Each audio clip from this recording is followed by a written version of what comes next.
在中国古代，检验官员们一直凭借观察银针变色与否来判断是否中毒。银针测酒并未变色，按照当时的检验标准，说明酒中无毒。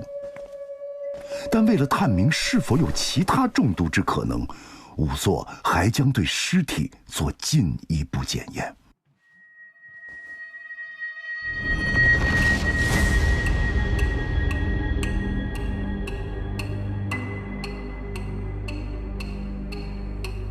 片刻，仵作取出银针，银针变黑。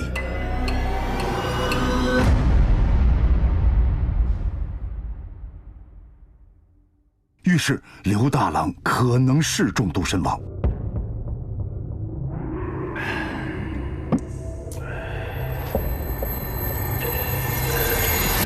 这不可能，不是我只肃静。但也存在一些特殊情况需要排除。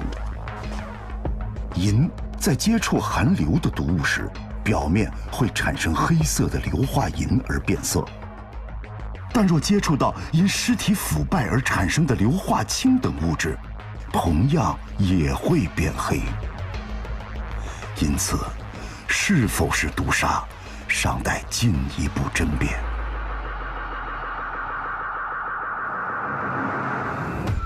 仵作以皂角水清洗银针，银针上的污迹立即清除。按照当时的检验标准，排除了刘二郎中毒而死的可能。至此，现场和尸体上能够找到的线索都被一一解读。刘大郎周身无伤痕，既非冻死，也不是被毒杀，他的死因究竟是什么？案件侦破又回到原点。